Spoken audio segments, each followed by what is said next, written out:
Kung gusto nyo na ganito parati tayo, korupsyon, krimen, pahirap ng gobyerno, ang dami nyo pong pagpipilian. Nandyan po si Binay, nandyan po si Rojas, nandyan po si Po. Pero kung gusto nyo po ng pagbabago, Mayor Duterte po, narito na po.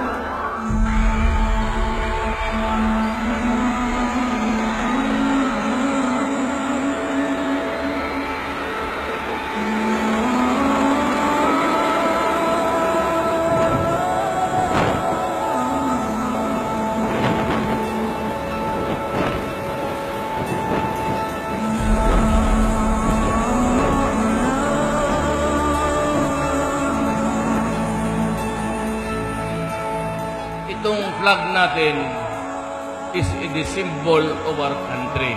Ito yung simbola sa ating pagka-Pilipino. Ang isang bagay na nagkaisa tayo ay ito. Itong flag na ito kasi nire-respeto natin lahat. Alam mo, sabi ko, Mr. President, may mga apo ako, may mga anak ako. Pakitingin ho sa problema sa droga kasi marami ng Pilipino na nabubuang na sa droga.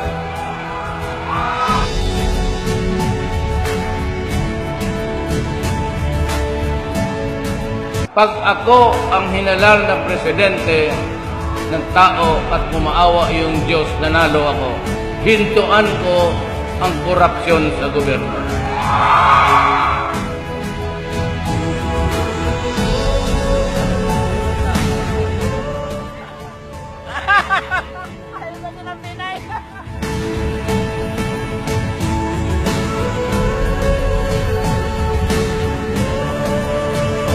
Ayaw niyang tumakbo. Pero dahil pinilit natin, dahil nakita natin sa Davao ang Kristiyano at Muslim hindi nag-aaway. Nakita natin ang militar at saka ang NPA naglalakad magkatabi, hindi nagbubunutan ng baril. Nakita natin ang mga kababaihan naglalakad ng alauna ng umaga, hindi nare-rape, hindi binabastos.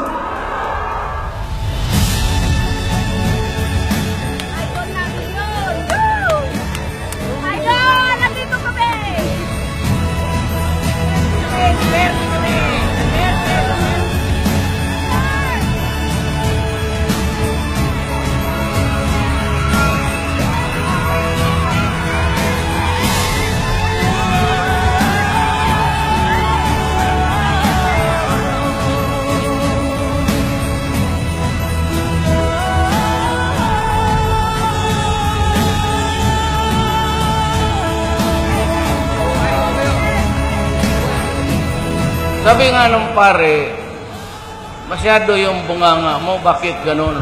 Sabi ko, Father, nandun ako sa Bicol. Conservative ang mga tao doon, formal. Sabi ko, Father, do not compare me noong mga politiko dito sa Maynila, lalo na Bicol. Wala kayong problema. Kami may problema kami sa Mindanao. Ngayon, kung hindi mo gamitan ng braso pagmumura, walang mangyari sa'yo.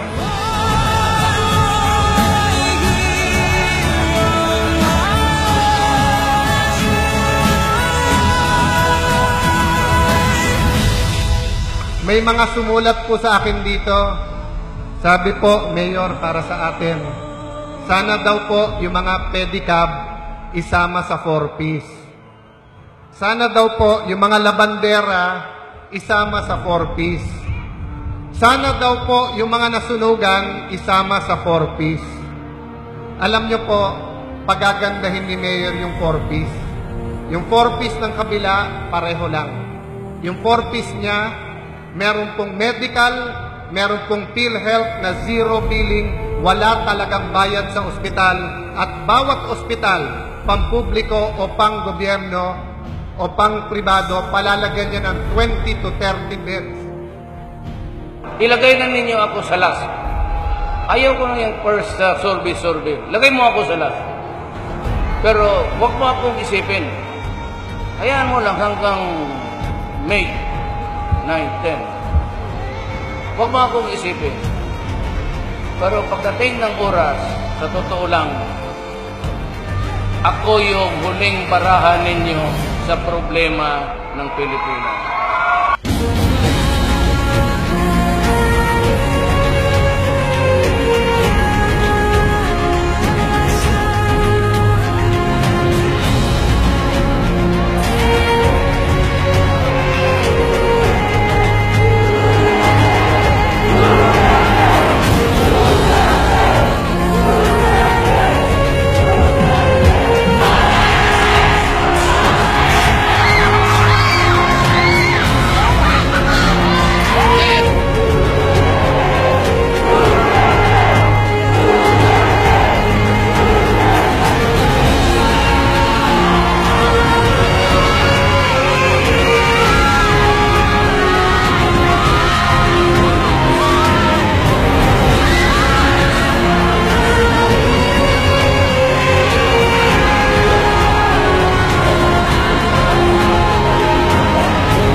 Ako po ay naging vice mayor, 3 beses po ako naging congressman, 2 beses po ako naging senador.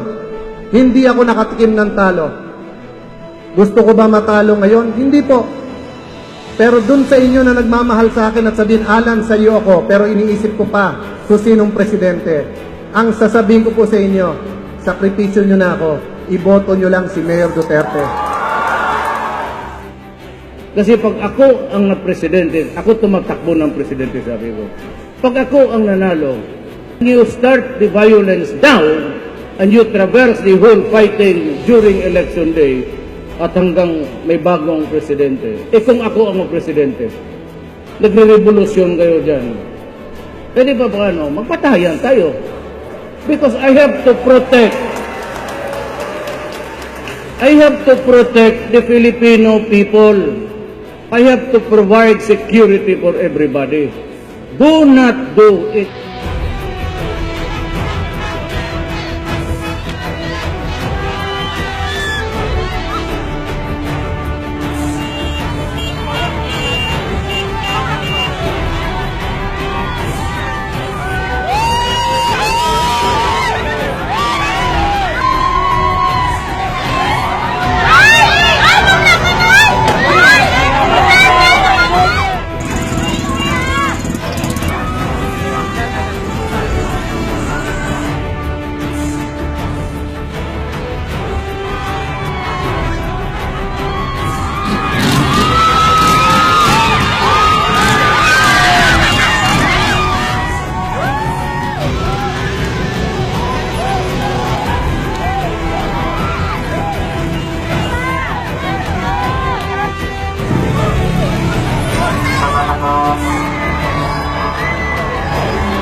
General weighted average, 94. Duterte, 76.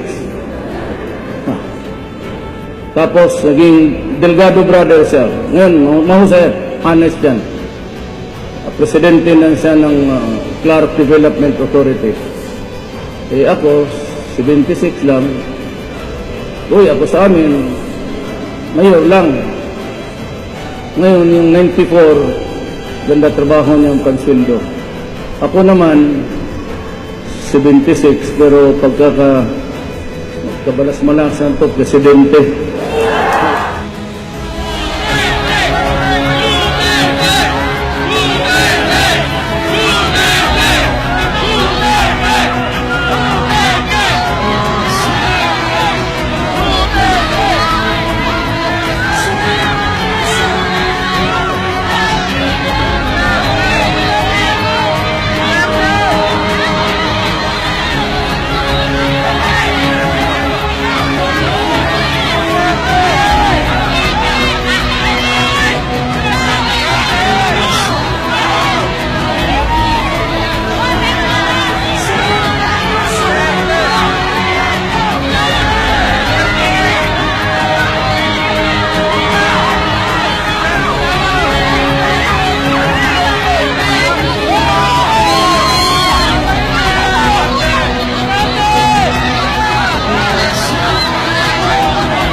kung bakit sagrado to. Tela lang to, no? Tela lang. Pwede mga punitin. Ang problema, this is the symbol of our country. The symbol of our unity. Paano tayo mag-unite ngayon? Yung mga pera namin nawawala at walang bumabalik